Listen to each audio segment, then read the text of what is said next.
किधर रह गई थी तुम? मैंने हर जगह देख लिया। मेरी मुतफक्कर सा उससे करीब आकर ठहरा, फिर उसकी आंखें सुखड़ी। तुम रोई हो? उसके चेहरे पे आंसू के निशान और सुर्ख आंखें देख उसका दिमाग भग से उड़ा। तुम रोई क्यों हो? उसका चेहरा हाथों में लिए परेशानी से पूछ रहा था। सीनिया के रुके हुए आंसू एक बार फिर बहने लगे और पूरी शिद्दत से रोने लगी। क्या हुआ है यार? कुछ बताओ भी, परेशान कर रही हो। मुझे बस मेरी रुखसती याद आ गई थी, वो बामुश्किल बोल सकी। सच झूठ बरतरफ इस वक्त उसे मज़ीद रोने का बहाना चाहिए था और वो रोई गई। मुझ जैसे आदमी के साथ रुखसत होते हुए लड़कियां शुक्राने के नफल पड़ती हैं। तुम रो क्यों रही हो? सीनिया जवाब दिए बगैर बस रोती रही। आंसू पानी की तरह उसके चेहरे पे फिसल रहे थे। चलो, इतना रोना आ रहा है तो तुम्हें तुम्हारे अब्बा के घर जमा करवा कर आता हूँ। वो रोते रोते हंस पड़ी। हर वक्त मजाक का नहीं होता। उससे आंखें रगड़ी। फिर फ्लर्ट का होता है। शुरू करूं? वो उंगलियों के पोरों से उसके आंसू साफ कर रहा था। इस वक्त वो उसे असल बात नहीं बताएगी। इससे मेरी बस उसका ध्यान बटाना चाहता था। रात वाले फेशियल का बड़ा ग्लो आया है। तुम तो चमक रही हो। उसके चेहरे के मीठे मेकअप को देखकर तबसरा किया। आसपास इस वक्त कोई नहीं था। आज तुम बहुत अच्छी लग रही थी। और मेरा ड्रेस, उसकी तारीफ कौन करेगा? मेरी आंखों के आगे से तो अब तक वो ड्रेस भी नहीं हट रहा। एक लम्हे को उसकी आंखों में ना समझी उतरी, फिर जैसे वो झुम गई। उससे याद आया वो किस बारे में बात कर रहा है। वो बारिश में आधा भीगा जब अपने कमरे में दाखिल हुआ तो उसे सीनिया कहीं नजर नहीं आई। उससे वॉशरूम चेक किया, सीटिंग एरिया देख लिया, वो कहीं नहीं थी। उसी लम्हे उसे किचन से बर्तनों की आवाज़ आई। वो तेजी से उस तरफ आया। जो बहुत परेशानी और भारी दिल लिए वो घर आया था, सब एकदम सहन से रफा हुआ। क्या हुआ? क्यूटी कजन से इतनी जल्दी दिल भर गया? वो चेहरे पे गोल्डन शीट मास्क लगाए फ्रिज से अपने लिए जूस निकाल रही थी। कानों में एयरपॉड्स लगे थे और बालों में कर डाल रखे थे। वो सुबह के फंक्शन के लिए तैयारियां कर रही थी। दिल यहाँ छोड़कर गया था, इसीलिए वापस आ गया। और रुके, मैं जरा शर्मा लूं। इधर आकर मेरे सामने शर्माओ। मेरी ने उसके हाथ से ग्लास से का काउंटर पे रखा, फिर उसका हाथ उसी तरह पकड़े उसे काउंटर की ओर से बाहर निकाला। जीनिया ने मेरी गंभीर की स्याह सफ़ेद पट्टियों पर मुश्तमिल शर्ट पहन रखी थी, जो उस पे काफ़ी ढीली थी और लंबी भी। क्या हुआ है? वो ब्रूचकाए लालमी से पूछ रही थी। मेरी गहरा मुस्कुराया। ये मेरी शर्ट है सरकार।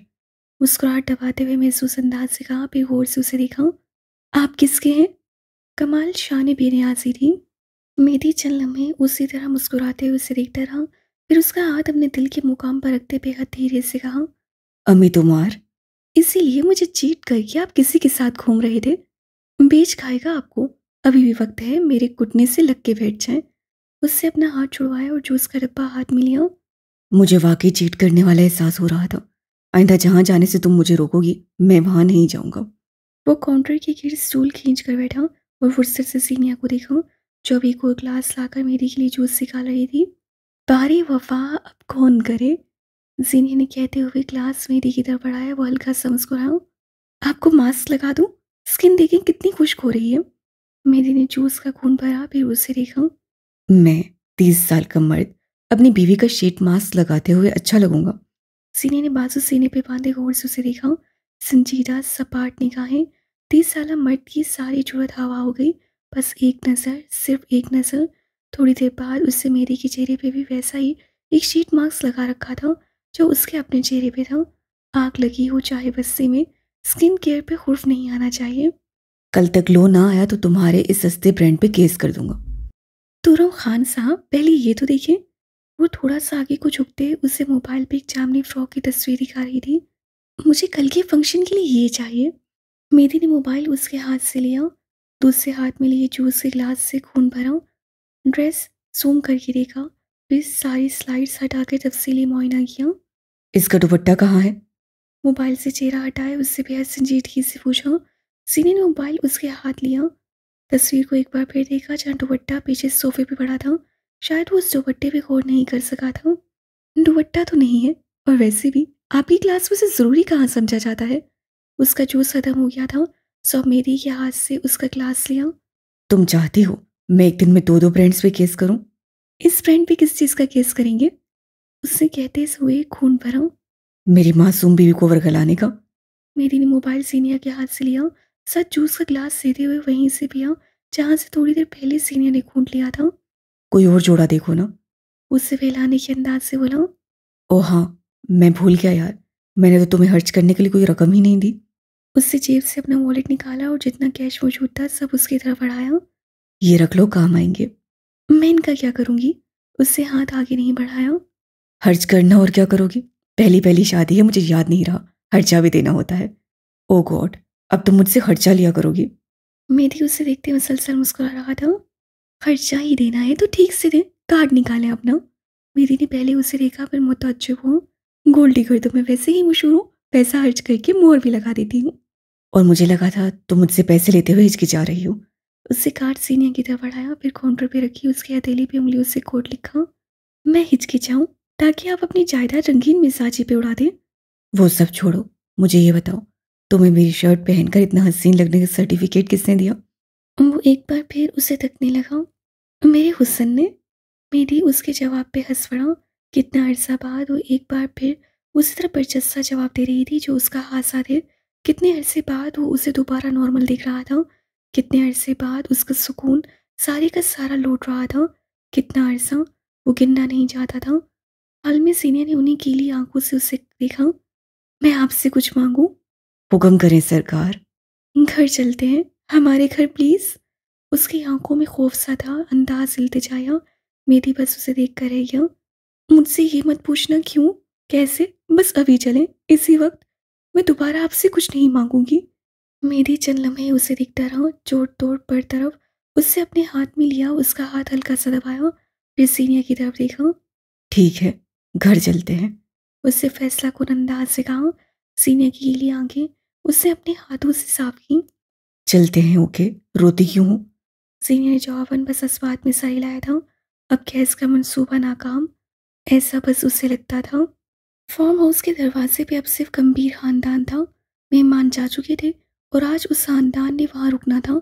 लेकिन सीनियर मेडी के अचानक जाने की वजह से भी बाकी सब उन्हें छोड़ने दरवाजे तक आए थे। खानदान के अलावा वहाँ माँ जबीन मुख्तार भी थी। गैस के खानदान में शामिल होने को वो हम्मा वक्त तैयार रहती थी। तुमने मुझे 7 दिन दिए थे मेहदी। वो कोट कहीं अंदर रखाया था और अब सफ़ेद शर्ट में खड़ा था। अंदाज शिकवा करना था। आज हमने ट्रेल पे जाना था, तुम वादा खिलाफी कर रहे हो। अगला दिन कुछ नया नहीं लाएगा, मैं बस जाना चाहता हूँ, मेरी ने कहा। और उसकी बाईं जानिब कंधे के साथ सीनिया खड़ी थी। लेकिन रास्ता इतना ठीक नहीं है, तुम कैसे जाओगे? बारिश भी हो रही है। आज रात यहीं रुक जाओ ना। मीरा की अस्सी फिक्र ऊद कर आए। एक ही शहर है यार, मैं कौन सा दूसरे शहर जा रहा हूँ? और तुम भी कल वहीं आ जाना, सेटल होने में भी वक्त लगेगा। अब हमें मजीद वक्त ज़ाया नहीं करना चाहिए। उससे मीरा के कंधे से लगे मेरान को प्यार करते हुए कहा। ये कहते हुए सिद्धांत सा गैस का चेहरा नहीं देखा था, उसका तारीख चेहरा नहीं देख सकता था। उसे बुरा लगता था। क्या मैं कभी कभी तुम्हें विजिट करने आ सकता हूँ? कभी कभी, किसी ईद, पार्टी या बर्थडे पर? उसके साथ गाड़ी तक जाते कैसे पूछा। वो दोनों साथ चल रहे थे। मेरी की दाएं जानिब सीनिया थी जो नईमा को कुछ लिख कर भेज रही थी। उसके चेहरे पर स्क्रीन की रोशनी पड़ रही थी। सारा किस्सा मैं आपको ऊपर से सुना चुकी हूँ। वो बहुत अजीब रद्द अमल दे रहा है। बहुत अच्छा, too nice to be real type. लेकिन आज उससे खुद मान लिया कि वो ऐसा कर रहा है। मुझे इस वक्त बहुत डर लगा, लेकिन फिर मैंने मेरी से बात कर ली। उसे लगा था वो दोबारा उन्हें रोक लेगा, लेकिन इस बार ऐसा नहीं होगा। मुझे कुछ समझ नहीं आ रहा मैं क्या कहूँ और क्या नहीं। उससे चुचलाते हुए मैसेज भेज दिया। मुझे नहीं लगता इसकी कभी ज़रूरत पड़ेगी। हम दोनों अब मुख्तलिफ इंसान हैं, हम दोनों के रास्ते जुदा हैं गैस। मैं तुम्हें छोड़ रहा हूँ, हमेशा के लिए। उसका अंदाज और लहजा दोनों खाली रहा। गाड़ी के करीब आकर उसे सीनियर को अंदर बिठाया और गैस के सामने आकर रुका। ऊंची नीची ढलानों वाली उस सड़क के एक तरफ खाई थी जिससे बचाव की खातिर ग्रिल्स लगी थी, और दूसरी तरफ पहाड़ थे। रात की तारीकी सी स्याह और दरख्तों के पत्तों सी सब्ज आंखें रूबरू थीं। आसपास सर्द हवाएं झूम झूम जाती थीं। कभी भी नहीं, बिल्कुल नहीं मिल सकते, ये आखिरी बार है। उसकी आंखों में बच्चों जैसी मासूमियत और डर था। यानी तुमने मुझे छोड़ दिया? बिल्कुल। सब आंखों वाले मर्द ने कहा। मैं अपने गिल्ट और गुनाहों में तन्हा, चुनी हुई तन्हाई। माफ़ी वापस पलट आने की कोई उम्मीद नहीं, मेरी तरफ से नहीं। कोई अपने खून के साथ ऐसा नहीं करता मेरी। सही कहा, कोई अपने खून को 3 गोलियां नहीं लगवाता, सफ़ेद कमरे में कैद नहीं रहने देता, उसकी बीवी पे तोहमत नहीं लगाता। तलखी सी तलखी थी। अल्लाह माफ़ करने वालों को अजीज रखता है। माफ़ी चुनाव है, कुछ मामलात में ये मेरा चुनाव नहीं हो सकती। वो सारे फैसले करके आया लगता था। गैस की आसूदा निगाहें वैसे ही रहीं। मैं तो ख्वामखा संगदिल और सफाक मशहूर हूँ। लोगों को तुमसे मिलना चाहिए। उससे सर झटका। मेरी गाड़ी के खुले दरवाजे पे हाथ जमाए खड़ा था। सरसराती हवाएं उन दोनों के बाल और शर्ट्स को उड़ा रही थीं। कहीं दूर से आधी रोशनियां चेहरों पे गिर रही थीं। आखिरी मुलाकात का तकद्दुस बरकरार रहा। मैं जाऊं? जाना तो है, रोकने से रुके ही नहीं। उसे ठंडी गहरी सांस ली और मेरी को देखा। चंद लम्हे तकता ही रहा। वक्त बहुत आगे बढ़ाया था। ये 30 साला मर्द कभी 12 साला हुआ करता था।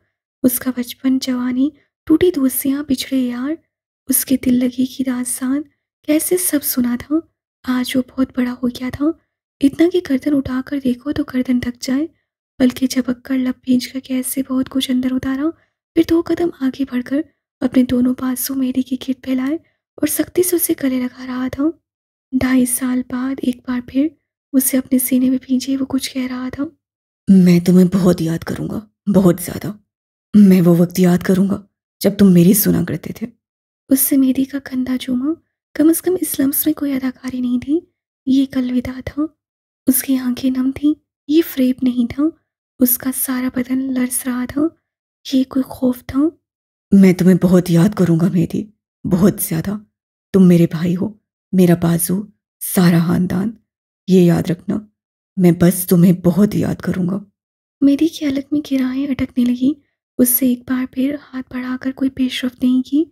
माजी का वो लो सेल्फ स्टीम मर्द, वो कम इत्मीनान इंसान, अब भी दूर कहीं उसके अंदर कुंडली मारे बैठा था, जिसे वो थपक थपक कर सुला रहा था। उसका हाथ अब भी मजबूती से गाड़ी के दरवाजे पे जमा था। रखें बाहर आने को थी, मगर वो उससे खेत हाथ बांध लेता तो एक बार फिर कफ सदा हो जाता। नहीं, एक बार फिर नहीं, अब बस। मेहदी, हम लेट हो रहे हैं। गाड़ी के अंदर से आवाज़ हो रही, वो सख्त मुस्तैद सी थी। स्क्रीन पे नईमा का मैसेज जगमगा रहा था। मैंने तुम्हारी पूरी बात सुनी है। क्या तुमने नोट किया? उससे जो कुछ भी किया जवाबन तुम सबने बिल्कुल नॉर्मल रद्द-ए-अमल दिया। बिल्कुल ऐसा जैसे कोई आम खानदान दे सकता था। तुम्हें एक बार बैठकर सोचा कि वो गैस गंभीर है। उसके साथ खेलने के लिए मेहदी और जीनिया नहीं, गैस बनना पड़ेगा। मैसेज भेजकर वो ऑफलाइन हो चुकी थी। जीनिया जल्दी जल्दी से उसे लिख रही थी। बिल्कुल ऐसा हुआ है और मुझे इसका एहसास था, लेकिन अब मेरी को हर्ट नहीं करना चाहती थी। मुझे बताएं अब क्या करूं? सख्त गिरफ्त ढीली पड़ी। आंखें कफ से रगड़ते हुए पीछे हुआ। गैस उसे देखने से इससे सांस बरत रहा था। गैस से जुकाम सदा सांस अंदर खींची। बहुत कुछ हलक में उतारा हूँ। मेरे गिल्ट बहुत हैं, दुआ करना मैं उनसे निकल आऊं। तुम छोड़ रहे हो, कोई बात नहीं, मैं तुम्हारा भाई रहूंगा। जब जी चाहे पलट आना, मैं तुम्हारे लिए हमेशा मौजूद रहूंगा। उससे मेरी का कंधा दबका और बेबगैर एक निगाह गलत उस पर डाले वो आगे बढ़ गया। सुरमाई पल खाती सड़क पे सफ़ेद शर्ट वाला मर्द चंद लम्हे नजर आता रहा, फिर वो गायब हो गया। उस वक्त मेरी गंभीर ये नहीं जानता था उसका गायब होना क्या हैसियत रखता है। वो गाड़ी में आकर बैठा। दिल में अजीब सी बेचैनी थी और बार बार अपना सीना मसल रहा था। दिल की धड़कन बेकाबू हो रही थी। उसी लम्हे सीनिया के मोबाइल पे कोई मैसेज चमका। करना क्या है? ताश के खेल में वो तुरुप का पत्ता फेंक चुका है। अब तुम उसकी मर्जी का रद्द अमल न देना। लम्हे भर का खेल था। उसका चेहरा पल भर में सफ़ेद पड़ा। सनसनाती उंगलियों से उसे एक आखिरी पैगाम लिखा, जिसमें खौफ था, बेखद खौफ। मैं रद्द अमल दे चुकी। आखिरी पैगाम में कुछ था कि पाकिस्तान से बांग्लादेश जाने वाली हवाओं का सांस भारी हो गया। मैं गलत कोशिशों में लगा था, तुमसे मिलना, तुम्हारे साथ जिंदगी गुजारना मेरी जिंदगी का सबसे बड़ा ख्वाब रहा है। लेकिन अब बैठकर सोचूं तो समझ आता है कि ये मेरी कहानी का अंत नहीं था। तुम, मैं और मेरी बेटियां, ये मेरी कहानी नहीं थी। और अगर थी तो अंत मेरे लिए बदल दिया गया। मैं जो कर रहा हूं वो ना करता अगर जिंदगी मेरे साथ वो ना करती जो उसने किया। हीरो को लड़की भी मिल गई, फैमिली भी, खुशियां भी और माफ़ी भी। विलन का क्या कसूर था कि उसे एक माफ़ी तक ना मिल सके? मैं लोगों का कसूरवार था, नाउजुबिल्ला, शेख का मुर्तकब तो नहीं हुआ था। लेकिन नहीं, अच्छा इंसान गलती करे तो जस्टिफिकेशंस मिल जाते हैं। मुझ जैसा आदमी गलती करे तो मोहरें लग जाती हैं। कहा जाता है विलन माफ़ नहीं करता। कोई विलन को माफ़ करता है क्या? मुलाकात के लिए ये जगह कुछ ड्रॉनी नहीं। मरकड़ा हिल्स के ट्रेल नंबर 6 के आगे खड़ा बराक आंखें छोटी किए कह रहा था। हाथ में एक नई पिस्तौल थी जो बिल्कुल वैसी थी जैसे उससे साहवार को तोहफे में दी थी। उससे पिस्तौल जेब में डाली। कुछ बातों के लिए जगहें वाइब की बिना पे सेट की जाती हैं। तुम्हें ये जगह अच्छी नहीं लगी?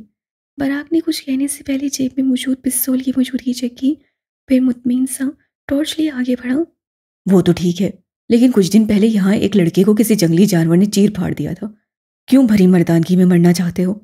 वो दोनों अब टॉर्च मारते हुए आगे बढ़ रहे थे। बारिश की वजह से जमीन गीली थी।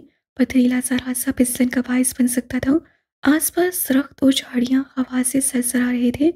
गन लेकर आओ, कहा तो था। आसपास इतनी खामोशी थी कि उनके कदमों की आहट भी सुनाई दे रही थी। तुम्हें क्या लगता है मैं ऐसे ही आया हूँ? पराग चिल्लाया। और मैं तुम्हारी सुनने नहीं आया हूँ, मुझे अपनी बात भी करनी थी। फरमाओ। वो एक जगह आकर रुक गए। यहाँ बड़े बड़े पत्थर रखे थे और हवा बेहद तेज थी। यहाँ से नजर आने वाली रोशनियां आंखों को बेहद भली मालूम हो रही थी। बराक, मेरी, गैस, ये उन तीनों की सबसे पसंदीदा जगह थी जहाँ वो साल में 1 या 2 बार आते थे। मेहदी के साथ मेरे ताल्लुकात दुरुस्त करवाओ, उसे सपाट अंदाज से कहा। मेरी माँ, बाप, शेजल, मेरे साथ कोई नहीं रहा। तुम दोनों जैसे बेगैरत सही, मैं कज़न हूँ। मैं चाहता हूँ मेरे ताल्लुकात तुम दोनों से बेहतर हो जाएं, और उसके ज़रिए जीनिया से भी। जो भी है वो मेरी असल फैमिली है। वो तन्हा हो जाने के खौफ से सब कबूल कर रहा था। और तुम्हें लगता है वो मेरी सुनता है? आजकल वो मासूम मोहब्बत की वादियों में सफ़र कर रहे हैं। उसके सफ़र के किस्से छोड़ो, अपनी मंजिल की बात करो। क्या हुआ, टूट गया खानदान? उसकी निगाहों में सजा था। मैं तुम्हें कहता रहता था, मम्मी ने भी तुम्हें बहुत समझाया था कि अपना सोचो, मत भागो उन सबके पीछे। लेकिन तुम उन दिनों हमारी कहाँ सुनते थे? कितनी बार कहा था उन्हें जहन्नुम में भेजो, जब तुम अकेले हुए कोई साथ नहीं ठहरेगा। लेकिन तुम्हें तो बाप से किए वादे का पास रखना था। सही है ना? ना सुनो, अब भुगतो। मैं तो आज भी नवाबों के मशवरे पे लानत ही भेजता हूँ। वो पत्थरों से जरा से फासले पर आकर खड़ा हुआ। एक हद जिसके पार एक खाई थी, गहरी खाई। बराक उसकी दाहिनी तरफ खड़ा था। दूर कहीं से भूली भटकी रोशनी उनके चेहरे पे पड़ रही थी। अगर नवाबों के मशवरे से मेरे मसाइल हल हों तो मैं मसाइल में रहना पसंद करूंगा। तुम्हारी यही उठी हुई गर्दन और इसी तफक्कुर ने तुम्हें आज बुरी तरह गिराया है। अंदर से खाली हो, गर्दन उठने के काबिल नहीं रही, लेकिन तुम शिकस्त तस्लीम नहीं करोगे, है ना? इस जिंदगी में नहीं। गर्दन यूं ही उठाए मुस्कुराकर जवाब दिया। किस मिट्टी के बने हो तुम? कब क्या करते हो, क्या सोचते हो, पता ही नहीं चलता। कभी किसी को बर्बाद कर देते हो, फिर उसी को आबाद करने की कोशिशों में लग जाते हो। जिससे नफरत करते हो, कभी उसके पैरों से जमीन खींच लेते हो, कभी सर पे आसमान देते हो। अपने अमाल का तज्जिया किया है कभी? उससे टॉर्च एक तरफ रखी और बैग से 2 कैन निकाले। टॉर्च की रोशनी लगाकर देखा। एक कैन अल्कोहलिक बियर का था और दूसरा सॉफ्ट ड्रिंक। तीसरा कैन जिसका था वो फिलहाल यहाँ मौजूद नहीं था। जीन्स का असर कह लो। कभी माँ का अच्छा मिजाज गालिब आ जाता है, कभी अब्बा के कारनामे। उससे मुड़कर बराक को देखा जो अब उसे सॉफ्ट ड्रिंक का कैन थमा रहा था। तुमने पार्टी में भी ड्रिंक किया होगा और अब दोबारा पियोगे। खुद पे तरस खाओ। बराक की आंखों में सुर्खी देख कैसे उसे मुतनब्बा किया। मेरे दादा और बाबा दोनों अच्छे खासे शराबी थे। मेरे जीन्स में कुछ कुछ असर है।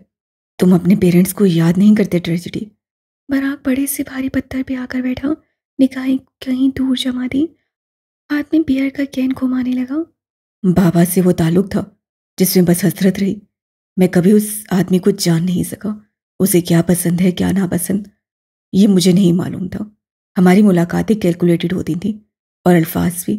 आधी मुलाकात तुम्हारे गिर्द घूमती थी। तुम मेरे बाप का गिल्ड थे। आखिरी जुमला एतराफी जुमला था। मैं कितने मिनट घंटे सहमा रहता था मुझे याद नहीं। पापा जितनी देर घर पे रहते मेरे लिए वो वक्त अजीब होता। हर बात पे टोकते थे, यूं ना करो, यूं करो। अब्दुल्ला ऐसा नहीं करता। तुम मेरी फेरी टेल की वो प्रिंस थे जिससे मैं नफरत और मोहब्बत दोनों करता था। वजह सिर्फ पापा थे। उससे कुछ घूंट अलग से उतारे। लेकिन मेरी माँ। उनके बारे में बात करते हुए बराक की आंखों में जज्बात देखे जा सकते थे। उसकी स्याह आंखें मुनव्वर थी। मुझे मेरी माँ बहुत याद आती है। उससे कहकर 3-4 घूंट एक साथ लिए। वो वाहिद इंसान थी जिससे मुझसे मेरे लिए मोहब्बत की। सिर्फ तब नहीं जब मैं बड़ा हो गया था, तब भी जब मैं इस दुनिया में नहीं आया था। डॉक्टर ने उनसे कहा था कि वो इस बच्चे को पैदा करते हुए जान की बाजी हार सकती हैं, लेकिन उन्होंने मुझे चुना। फिर बहुत ध्यान से मुझे पाला। फैशन आइकॉन थी, लेकिन मेरा बहुत ख्याल रखा, मुझे वक्त भी दिया। मैं 11 साल का था, तब भी वो मुझे अपने साथ सुलाती थी। मेरी माँ बहुत प्यारी थी। गैस से बादिक्कत अस्वाद में सा हिलाया, कुछ दिल में खुप गया था बेवक्त बिलावजह। मुझे बस मेरी माँ याद आती है।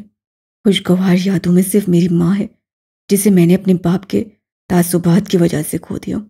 उसकी आंखें सुर्ख पड़ रही थीं। पराग ने सारा कैन पीकर उसे दूर उछाल दिया। उसका सर अब दुख रहा था, आंखें गुलाबी पड़ रही थीं। तुम बताओ, क्या बात करने के लिए बुलाया था? एतराफ़ के लिए। कैसा एतराफ़? तुम्हारा बाप तुम्हारे बारे में दुरुस्त कहता था, तुम पे आते हो। उसे संजीदगी से कहा। पराग की मुट्ठी भींच गई। वो यहाँ एक खुशगवार मुलाकात के लिए आया था। 1 जनवरी की रात में बगैर प्लान के वहाँ आया था, खाली हाथ। मैं इतना परेशान था कि मुझे ये भी भूल गया था कि मैं वजीनिया से क्या कहने आया हूँ, और अगर मेरी दोबारा मेरे सामने आ गया तो मैं क्या करूँगा। लेकिन मैं ये भूल गया था कि मेरे मामू ने मुझे एक पालतू जानवर गिफ्ट किया था। जानते हो पालतू कैसा होता है? बराक की तारीख बढ़ती रंगत से बेनियाज हो कह रहा था। वो गली के आज़ाद जानवर जैसा नहीं होता, जो नाराज रहे, नखरे करे और अपनी मर्जी से अपने फैसले करे। एक नादीदा सी डोर होती है जो उन्हें मालिक के साथ बांध के रखती है, और वो ना चाहते हुए भी मालिक के ताब होते हैं। तुम बराक, तुम बिल्कुल उसी तरह मेरे ताबे थे, ना चाहते हुए भी। क्या बकवास है ये? झक क्यों मार रहे हो? बराक हनीफ की रंगत बाकायदा सुर्ख पड़ रही थी, कानों की लोएं तक दुख उठी। पूरी बात सुनो डियर कजन। कैस गंभीर गहरा मुस्कुराया, वही शातिर सफाक मुस्कुराहट। जब तुम वहां आए और तुमने देखा कि मैं तुम्हारा प्लान अपने हक में इस्तेमाल कर रहा हूं, तुम तब भी कुछ नहीं कर सके, सिवाय इसके कि तुम उसी प्लान पे कनात कर लो। आह, तुम उस रोज भी एक पालतू कुत्ते थे। तुम्हारे बाप ने कड़ी मेहनत से तुम्हें मेरे हवाले किया था, और मैं तराफ करता हूं तुम बेहतरीन साबित हुए। तुम हर उस तकलीफ का अजाला थे जो मुझे मिली थी। तुम खुद को समझते क्या हो? हर चीज तुम्हारे इशारे पे होती थी। सब वैसे हुआ जो तुमने चाहा था। मैंने जो किया अपने लिए किया। मैं तुम्हें कबूल नहीं किया गया। मेरा ख्याल है ये बिल्कुल दुरुस्त फैसला था, क्योंकि तुम मिसफिट थे। चाहे जो मर्जी कर लो, तुम वो नहीं बन सकते जो हम हैं। हम इंतकाम नहीं छोड़ते, हम प्लान बनाना जानते हैं। हम किसी को बर्बाद कर सकते हैं, कत्ल कर सकते हैं। तुमने आज तक कोई कत्ल किया है? वो ऐसे पूछ रहा था जैसे उसके तालीमी क्वाइफ पूछ रहा हो। इंसानों की सफ में शामिल होने के लिए कत्ल करने होते हैं। बराक हुर्राया। इंसान? बराक, लीडर बनने के लिए यही वो वाइट जज्बा होता है जिसे पीछे छोड़कर आना पड़ता है। वक्त पड़ने पे इंसानी जान की वक़्त एक कीड़े जितनी समझनी हो पड़ती है, ताकि तुम एक लीडर बनो, एक नवाब, तख्त नशीन। नाना को पता तो तुम ऐसा नहीं कर सकते। अगर इतनी ही गैरत होती तो आज तुम अपने बाप के कातिल के सामने नहीं खड़े होते, उसके सामने यूं शराब की महफिल न सजा कर रखी होती। बराक ने बर्क रफ्तारी से झपट कर उसका गिरबान पकड़ा था। गैस के चेहरे पे घबराहट का कोई तासुर नहीं था। वो उन्हीं खाली नजरों से उसे देख रहा था। मेरा बाप ये चाहता था, वो कत्ल होना चाहता था। जो हुआ वो उसकी मर्जी थी। कैसे धीरे से अपना गिरबान छुड़वाया। उसकी निगाहों की सटमेरी बर्फानी तोतों को मात देती थी। मेरी बात पूरी नहीं हुई। एतराफ़ के बाद एक माफ़ीनामा रहता है, तुम मेरी बात तो सुन लो। उससे पुचकारा ऐसे जैसे किसी बच्चे को पुचकारा जाता हो।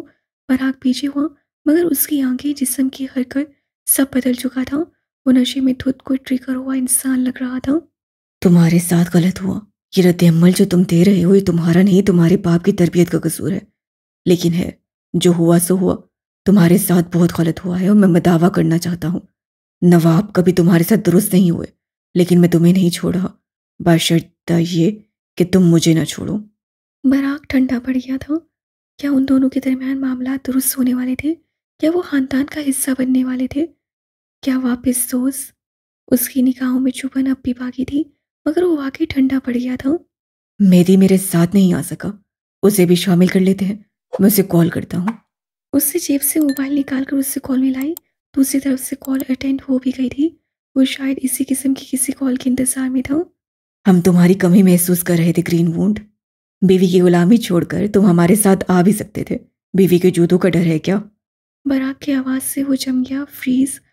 वो दोस्ताना अंदाज से कह रहा था, मगर मेरी कुछ ऐसे कोई इल्हाम हुआ था। आ जाओ ना यार, बातचीत कर लेते हैं, माहौल वैसे ही गर्म है। वो सारी कुल्फत भुलाई कह रहा था। कुछ देर कल कैसे उससे क्या कहा था उसे ये भी याद नहीं था। मेहदी, आ जाओ यार, हम तुम्हें ही याद कर रहे हैं। Trail number 6, Margalla hills. Mehdi ने नहीं सुना उससे क्या कहा है, मगर उसके साथ बैठी सफेद पर्दी रंगत वाली लड़की ने सब सुना था। उसका हाथ बेख्तियार अपने दिल तक आया था।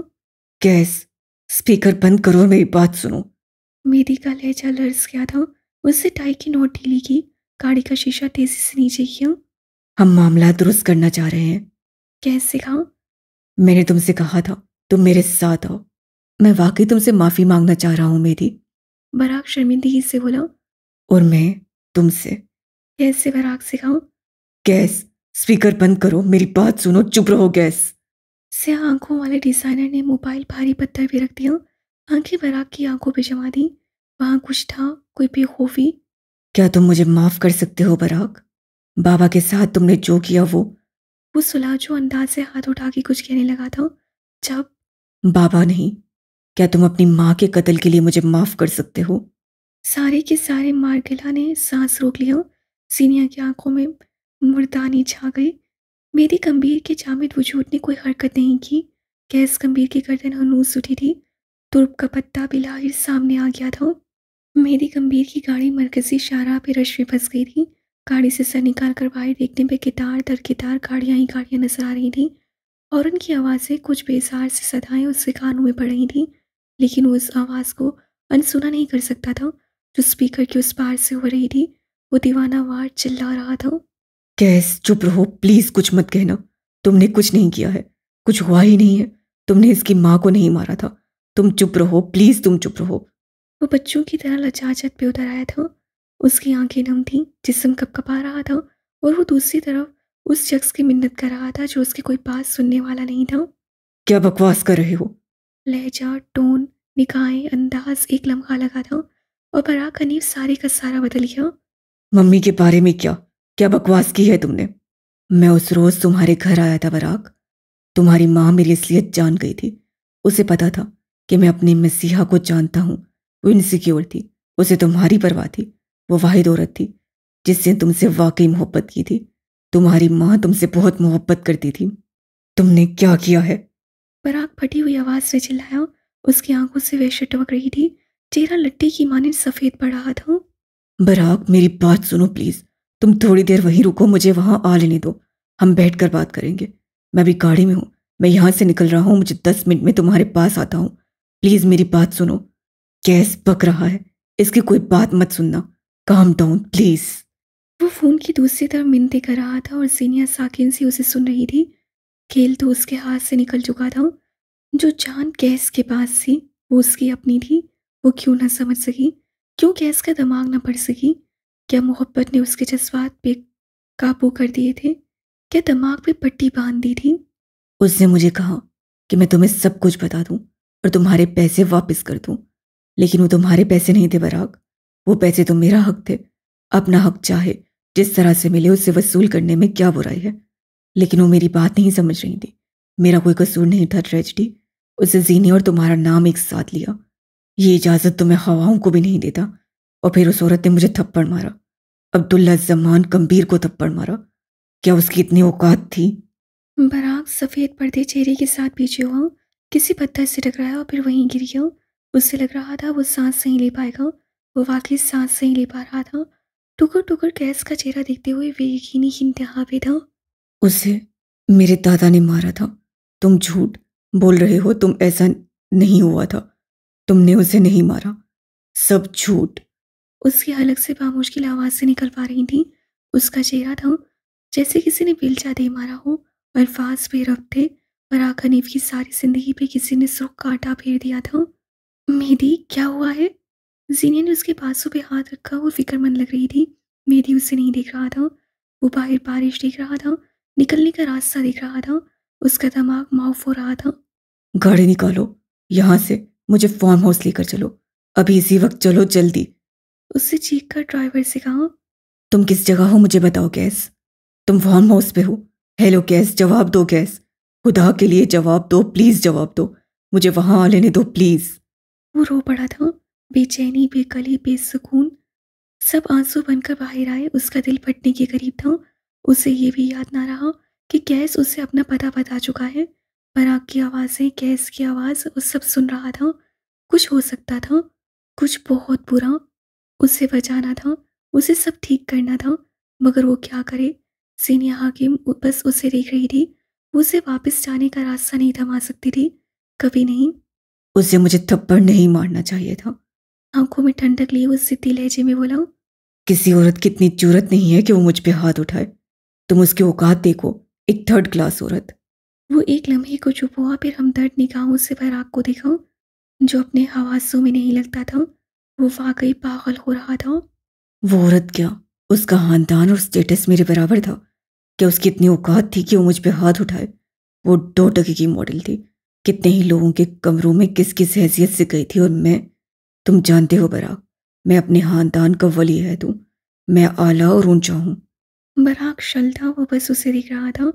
अल्फाज किस तरह प्रोसेस करने हैं, इस वक्त उसे ये भी नहीं पता था। उस वक्ते जगते शख्स को कैसे खामोश करवाना, ये भी इल्म नहीं था। बस, फिर मुझे गुस्सा आ गया। वो ऐसे बोला जैसे गुफ्तगू किसी इंसान के मुताल्लिक ना हो, जैसे सामने वाली किसी की माँ ना हो। उसने मुझे थप्पड़ मारा और मुझे गुस्सा आ गया। मैंने उससे कहा कि मैं सबको बताऊंगा कि बराग का बाप कौन है, और ये भी बताऊंगा कि वो उसे क्यों ऑन नहीं करता। हाँ, मैंने वहां कुछ मुबाकला आराई की थी। मैंने उनसे कहा कि मैं दुनिया को बताऊंगा पराग सिर्फ आपका बेटा है, इसलिए हातम नवाब उसे कबूल नहीं करते। मैंने शायद उसे बुरा भला भी कहा था। बाबा ने कहा था कि बाबा ने कहा था मेरी माँ उनकी बीवी होने की वजह से। उससे शाकी निगाहें उठाकर कैस को देखा, जिसकी आंखों में लिखा था बस वो सच्चा, बाकी दुनिया झूठ। बाबा झूठ नहीं बोल सकते। तुम्हारे बाबा मुझे बचा रहे थे ट्रेजिडी। उन्होंने तुम्हारी माँ को अपने गिल्ड के नाम कर दिया। उन्होंने उसका कत्ल बेच दिया, क्योंकि उस औरत का कोई नहीं था, तुम भी नहीं। तुमने मेरी माँ को मार दिया। वो ऐसे बोला जैसे हसियात अब बेदार हुई हूँ। मैं इंतजार नहीं कर सकता। पराग की आखिरी बात सुनते हुए मेरी ने फैसला कर लिया। उसका चेहरा पीला भटक हो रहा था, आंखें चल रही थी। हजारों की तादाद में खड़ी गाड़ियों की रश से उसे अपना रास्ता निकालना था, अपने भाई के लिए उसे जाना था। मैडम को घर छोड़ देना और सीधे घर जाना था है। मुझे मेरे भाई के पास जाना है। गाड़ी का दरवाजा खोलते उससे बाहर निकलने की सही की। आप पागल हैं, इस वक्त कहाँ जाएंगे? वो दोनों अपना मसला देख लेंगे। सीनी ने बाजू से पकड़कर उसे रोका। मेरी ने दृष्टि से उसका हाथ हटाया। मेरा भाई इस वक्त मुसीबत में है, तुम चाहती हो मैं यहाँ बैठकर तमाशा देखता रहूं? वह हलक के पल घुराया था। सीनियर ने उसका बाजू छोड़ दिया। इस वक्त मेरी गंभीर उसे खैर लगा था। उसका चेहरा सफेद था, आंखें गुलाबी पड़ रही थीं। गाड़ी का दरवाजा खोलते हुए कई हजार गाड़ियों के दरमियान रास्ता बनाते हुए वो अंधाधुंध भाग रहा था। उसकी आंखें बह रही थीं और दिल को कोई मुट्ठी में लेकर दबा रहा था। काश वो वहां थोड़ी देर मजीद रुक जाता। काश उससे गैस की बात मान ली होती। काश वो उसके बुलाने पे चला गया होता। काश, काश, काश। वो मेरी माँ थी लूसीफर। बराक हनीफ के लबों से अल्फाज टूटे बिखरे आजाद हुए। वो मेरी माँ थी। बेयकीन टूटा बिखरा लहजा। मेरी माँ, वो मेरी माँ थी, इसीलिए उसे तुम्हारी बहुत फिक्र थी। कैसे मुतासिफ अंदाज से गर्दन झटकी, मगर कहीं से भी ये नहीं लगता था कि उसे इस कत्ल का गिल्ट है, क्योंकि ये कत्ल नहीं हादसा था जिसे वो अपने अंदाज से पेश कर रहा था। इसीलिए उसे अपने आखिरी वक्त में भी सिर्फ और सिर्फ तुम्हारी फिक्र थी। वो चाहती थी मैं तुम्हारे बारे में दुनिया को कुछ ना बताऊं। तुम्हारी माँ को तुम्हारी बहुत फिक्र थी। बराक गर्दन झुकाकर चीख पड़ा। पत्थर पे हाथ मारते हुए वो जोर जोर से चीख रहा था, पागलों की तरह, दीवानों की तरह, सहरा में गुम हो जाने वाले पंचारों की तरह। उसकी आंखों से आंसू पल पल बह रहे थे और वो बस चीख रहा था। हलक में अटका हर गम उन चीखों के जरिए बाहर आ रहा था। घाटियों से उसकी दहशतनाक चीखों की आवाज़ पलट पलट कर वापस आ रही थी।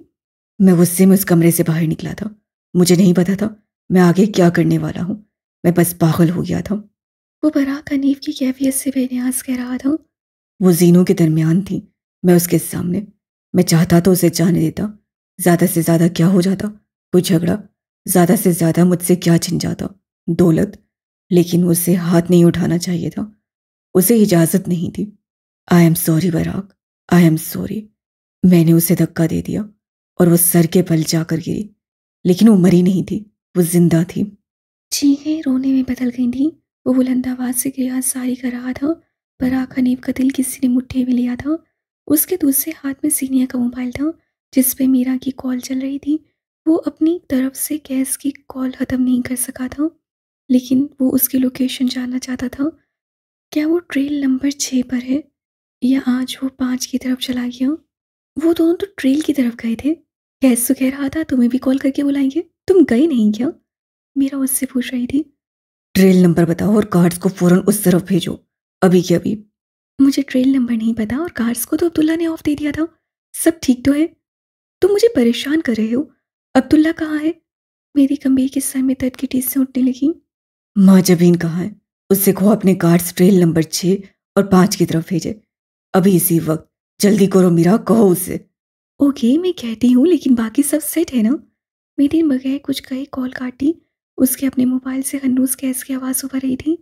वो अब मेकान के अंदाज से सीने वाले मोबाइल से पुलिस को कॉल कर रहा था, जो वो अपने साथ लेकर आया था। हर तरह, हर तरीके से, हर तरफ से उससे बचा लेना चाहता था, बस यही। हेलो, मैं मेहदी सरवर गंभीर बात कर रहा हूँ। तो उसी तरफ से कुछ कहा गया था। सर, मैं इस वक्त ट्रैफिक में हूँ और मेरा भाई मारगला में है। वो मुसीबत में है, प्लीज़ आप वहाँ पहुँचे, उसकी जान को खतरा है। मैं आपको अभी लोकेशन भेज रहा हूँ, प्लीज़ जल्दी पहुँचे। दूसरी तरफ से तसल्ली दी गई, उससे कॉल काटी। अब वो एक बार फिर अंदर धुन तोड़ रहा था। लोग उससे भगचक रहे थे। उसे किसी की कोई परवाह नहीं रही थी। उसकी आंखें कान जैसे कोई शय उस मंजर की थी ही नहीं। मुझे ट्रेल नंबर बताओ गैस। बराग, तुम सुन रहे हो? तुम प्लीज चुप हो जाओ। गैस प्लीज मेरा इंतजार करो, मैं वहां आ रहा हूँ। ट्रेल नंबर बताओ मुझे। वो एक बार फिर फोन पे चिल्ला रहा था। गाड़ी मोड़ो, ट्रेल नंबर 6 की तरफ चलो। सुनहरी आंखों और लड़की सपाट चेहरे के साथ हुक्म सादे कर रही थी। वो बहुत देर तक तड़पती रही थी। बराग के अलग से आवाज से निकलना बंद हो गई। वो अब साकित सा बैठा था। कैसे वो बात सुनते हुए उसे लगा जैसे किसी जानवर की बात हो रही हो। कोई किसी की माँ को इतनी बेदर्दी से थोड़ी मार सकता है। वो बहुत रो रही थी, उसे बहुत तकलीफ हो रही थी। पराग की आंखों से गिरते आंसू उसका मन से धुंधला कर रहे थे। वो किसी जहन्नुम में था। कैसे उसके तलवों से लेकर दिल भी चल रहा था। उसका अंदाजा सिर्फ उसे था या उसके खुदा को? वो चाहती थी मैं उसे बचा लूं, उससे मेरी मिन्नत की। कोई 10 मिनट वो तड़पती रही थी। यकीन जानो बराग, मैं उन दिनों इतना बेहिस था कि मुझे उस औरत पे तरस भी नहीं आया। मैं उन दिनों ऐसा ही था। तुम बचा सकते थे। मैं होता तो तुम्हारी माँ को ऐसे कभी ना मारता, क्योंकि तुम हमारे जैसे नहीं हो। तुम्हारे खून में मिलावट है, tragedy. Margalla hills, trail number 6 please. सफेद एसयूवी के खुले शीशों पे खिड़की की जगह हाथ जमाते हुए उससे फूलते हुए सांसों के दरमियान कहा, वो एड्रेस जो उससे मीरा ने भेजा था। प्लीज मुझे वहां जाना है, मुझे लिफ्ट चाहिए। पूरे इस्लामाबाद में उसे कौन नहीं जानता था। लड़की ने फौरन से अगली निशित में आने को कहा। मेरी अब भी मोबाइल कान से लगाए हुए था। सामने वाले को रोकता हुआ खुद हर हर मिनट उसके करीब हो जाता हुआ। 10 मिनट बाद वो मर गई थी। बराक को लगा जैसे उसकी माँ आज मर गई थी।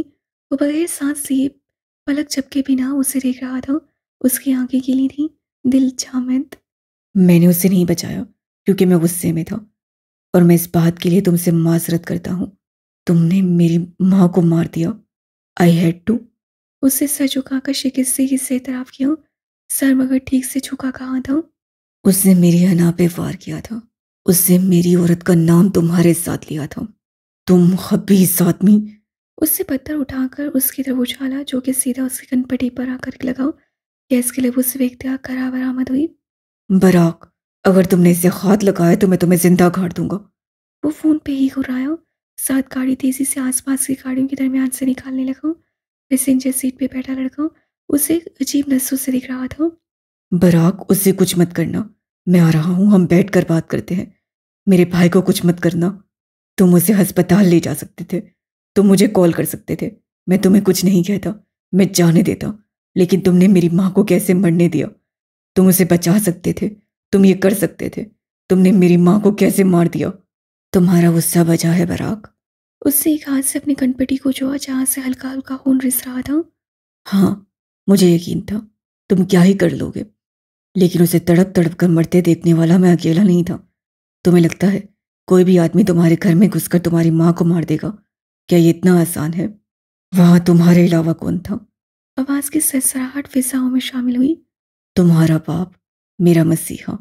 उसने मुझे बचा लिया, हर दफा की तरह। ये सिर्फ मेरा कसूर नहीं था, लेकिन मैं फिर भी तुमसे माफ़ी मांग रहा हूँ। गैस कह रहा था और बराक को लगा था उससे जिंदा जहन्नम दरकोर कर दिया गया है। आग सी आग थी जिससे उसके पूरे बदन को अपनी लपेट में ले लिया था। वो ऐसे हादसा हो रहा था जैसे जहन्नुम के सबसे निचले खाने में हो। आग ही सी आग थी। उससे गाड़ी एक जगह रुक दी। ये वही सड़क थी जहां वो कुछ घंटों पहले आखिरी बार गैस गंभीर से मिला था। वो दीवानावार आसपास देख रहा था, आवाज़ें मिला रहा था। उसके आईफोन पे अब गैस की लोकेशन चल रही थी। सब सुख था उससे बहुत दूर था, लेकिन वो उसे आवाज़ दे रहा था। शायद किसी मौत से याद है, शायद वो यहीं कहीं हो आसपास। वो रो रहा था किसी छोटे बच्चे की तरह जिससे कोई अजीज बिछड़ गया हो। यहीं रोक दो गाड़ी। सीनियर शॉर्टकट से वहां आई थी, लेकिन उन रास्तों से उससे कोई वाकफियत नहीं थी। मैं ऊपर जाऊंगी और तुम बस पुलिस को कॉल मिलाते रहो, ओके? उससे ड्राइवर को हिदायत दी और वो गाड़ी से उतर गई। मेरी गंभीर के सर पे अगर अर्श नहीं रहा था तो सीनिया की जूती को भी परवाह नहीं थी कि अब्दुल्ला का क्या हुआ। बाबा वहां मौजूद थे। बराक की आवाज़ उसकी अपनी नहीं लगती थी। हाँ, वो वहीं थे। कैसे मुट्ठी में पकड़े टिश्यू पे गिरफ्त बढ़ाई। उसे कोई खौफ सा लगा था। दिल में चक्कर चलने लगे। उन्होंने मुझे उस घर से निकलते हुए देखा। मेरे निकलने के बाद भी शायद वो जिंदा रही हो। मुझे कंफर्म नहीं है वो कब मरी, लेकिन तुम्हारा बाप मेरे पीछे नहीं आया। उसने मेरी माँ का कत्ल भी अपने गिल्ट की नजर किया। उसने तुमसे झूठ बोला कि तुम्हारी माँ को तुम्हारे दादा ने मरवाया। तुम्हारा बाप मुझे बचाना चाहता था। वो तुमसे ज्यादा मोहब्बत मुझसे करता था ट्रेजेडी। ये शायद उसे तुम्हारी गैरत माप रखी थी। तुम कहाँ नवाबों के आगे सर उठा सकते थे। लेकिन आई एम सॉरी, मैंने गलत किया। आई एम सॉरी, मुझे माफ कर दो। ये बस उसके लब थे जो माफी की गिरदान कर रहे थे। मुस्कुराहट में ढली उसके लबों पे चाल ही मुख्तलिफ थी। उसकी आखिरी चाल, उसकी आज़ादी। अब्दुल्ला जमान खुद को आज़ाद करवा रहा था। हर गम, हर तकलीफ, हर फौज, सब खत्म। वो खुद पे रहम खा रहा था, पहली और आखिरी बार। उसके सामने खड़े बराक के कान साए साए कर रहे थे। आग ने उसके सारे जिस्म को चारों तरफ से छू लिया था।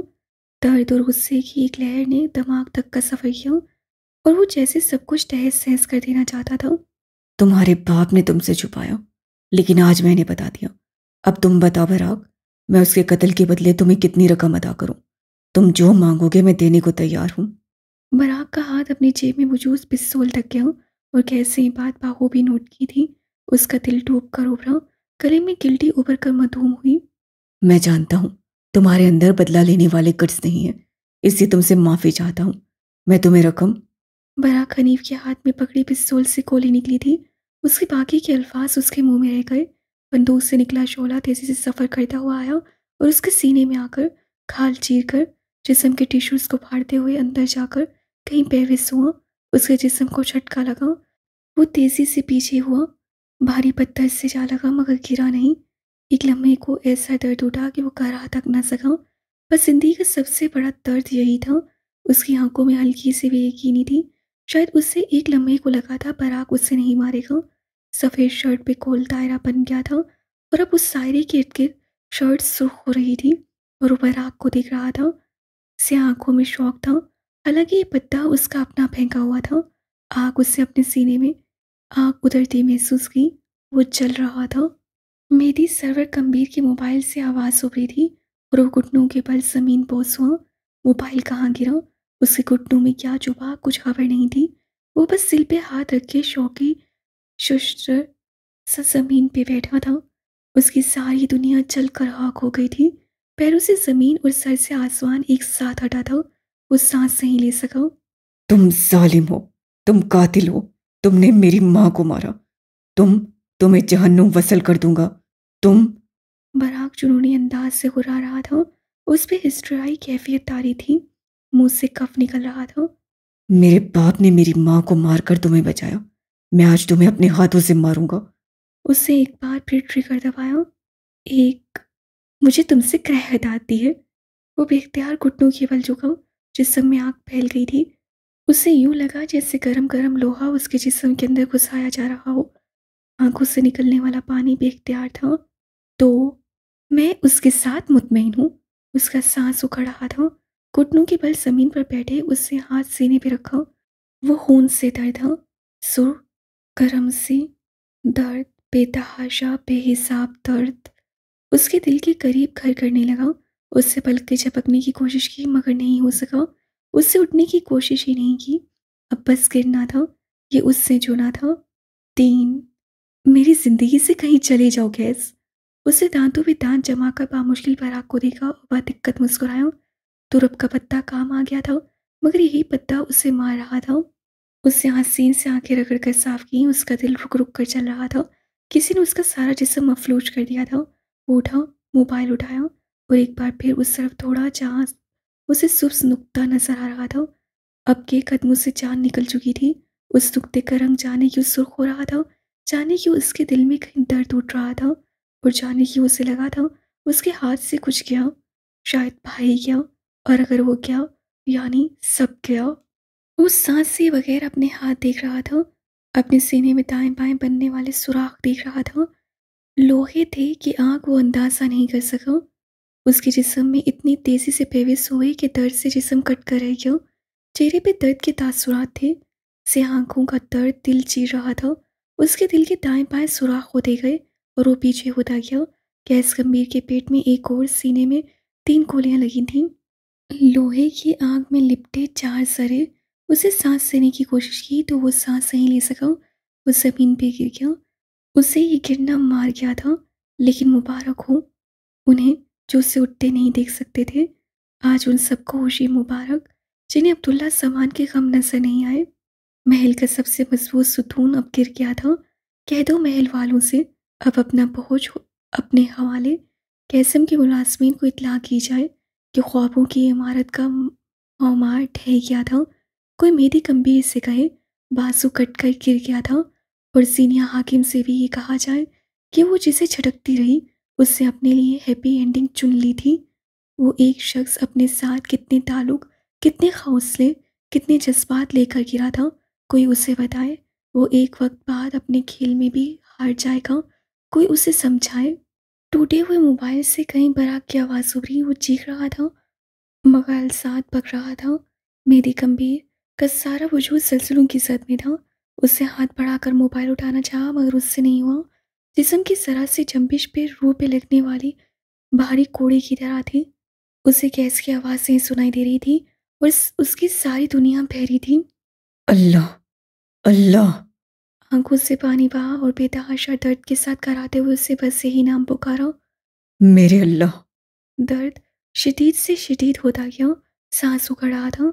उसकी बंद मुट्ठी से टिश्यू का जरा छूट कर गिर गया था और अब करमसी सयाल के बहाव पे वो सफ़ेद टुकड़ा बह रहा था, आवाज़ से फड़फड़ा रहा था। गैस गंभीर की आंखों से निकलता पानी उसकी कनपटी में जस हो रहा था। खुली आंखों के आगे कई मनासिर थे, वो उन्हें देखना चाहता था। बस थोड़ी देर, बस थोड़ी और मोहलत। अल्लाह, प्लीज़ अल्लाह। उसके होंठ में लुथड़े हाथ पे अब भी सीनिया का वो लम्स हो जिससे पहली बार गैस को इंसानों पे यकीन करना सिखाया था। अपने माथे पे वो माँ के लब सख्त होते महसूस कर रहा था। लबों पे दांत जमा कर उससे करा दबाने की कोशिश की मगर ये मुमकिन नहीं था। वो उसके बाल दुरुस्त कर रही थी, उसका सिगार उसके हाथ से लेकर उसे शूट करवाने के लिए डपट रही थी। बहुत दर्द, बहुत ज़्यादा दर्द था। आंसू, ये आंसू खौफ थे। उसे मौत से खौफ आता था। अल्लाह, प्लीज़ अल्लाह। उसके लबों से टूट टूट कर अदा हुआ। वो अल्लाह को क्यों याद कर रहा था उसे नहीं पता था। ये नाम खुद ब खुद उसकी ज़ुबान पे आया था और दिल में भी। बराक उससे करीब खड़ा उसके सीने पे, सर पे, गर्दन पे फूट मार रहा था। अब्दुल्ला सामान को जो वाहिद एहसास हुआ था वो दर्द का था। बेतहाशा दर्द, बेपनाह दर्द। वो सांस नहीं ले पा रहा था, वो हरकत नहीं कर पा रहा था। उसके सारे वजूद में आग फैल रही थी। यूं लग रहा था जिस्म में बने हुए सुराखों से सांस हवा की सूरत निकल रहा है।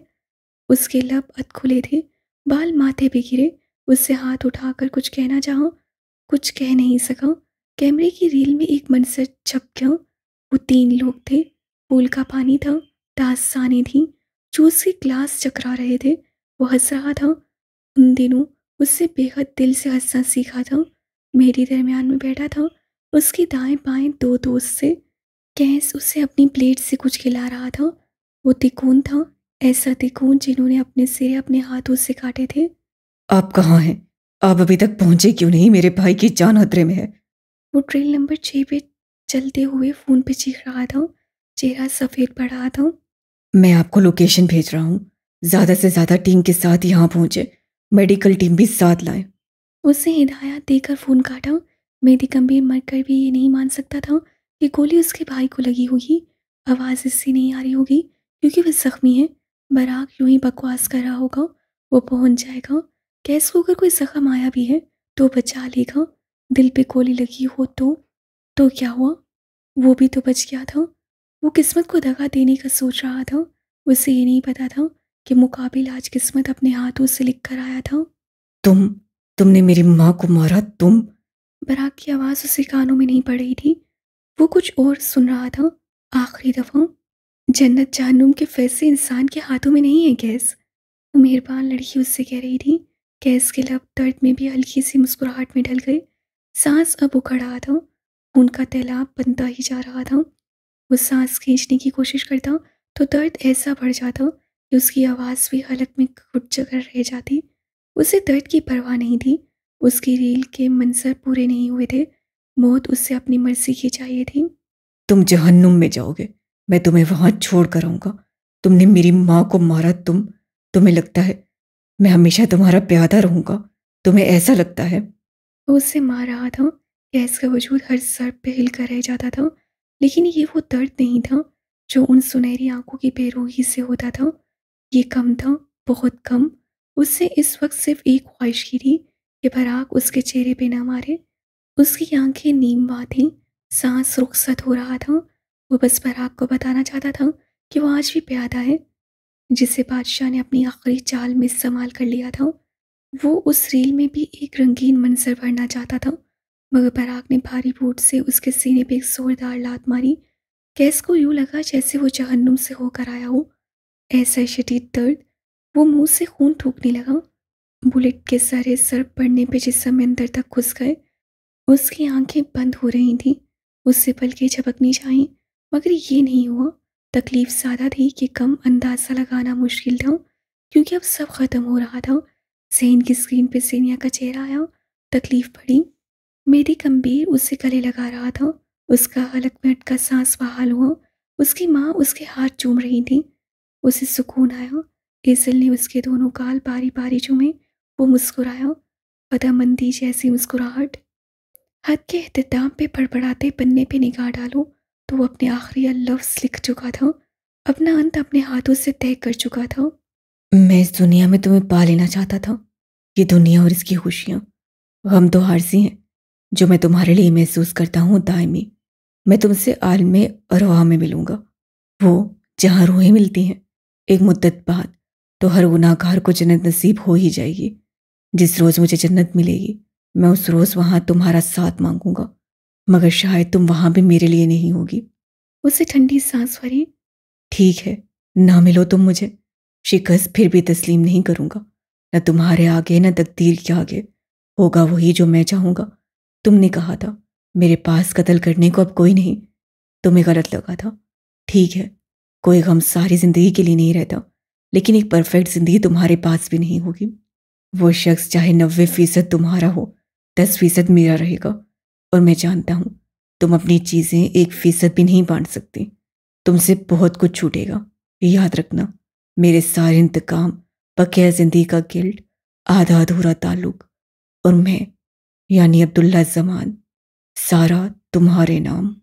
उससे कपकपाते हाथ की उंगलियों को एक अंदाज से बंद किया, जैसे हाथ में वही मोमी हाथ हो। पलक मिनट का सांस खत्म हुआ। जिंदगी से छिड़ी जंग खत्म। लोगों से इख्तिलाफ खत्म।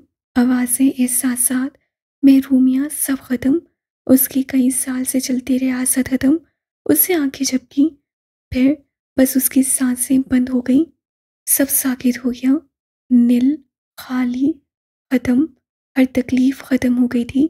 उसे निजात मिल चुकी थी उस जिंदगी से जो अनचाही थी और जिसमें उसे मनपसंद चीज़ें और लोग नहीं मिल सके। शायद उस जहां में कोई बेहतर दुनिया हो।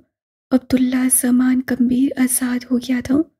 बंद आंखों के पार कोई मर्द था जिसका हाथ गैस के कंधे पे जमा था और अपनी शॉल से उसके चेहरे पे लगी धूल साफ कर रहा था। कह सके दृश्य उन्हें देख रहा था। दोनों के लब मुस्कुराहट में ढल गए थे, कदम साथ साथ उठ रहे थे, मुस्कुराहट कैकों में बदल रही थी। चेहरे हल्की धूप पड़ने पे वासिया हो रहे थे, एक दूसरे का अक्स हूबहू, एक जैसे चेहरे। बिलाखिर बाप बेटा एक राह पे गामसन थे, एक साथ हमेशा के लिए मारगिला की घाटियों में। अब सुकूत ही सुकूत था। कातिल की ये दलील मुंसिफ ने मान ली। मकतूल खुद गिरा था खंजर की नोक पे।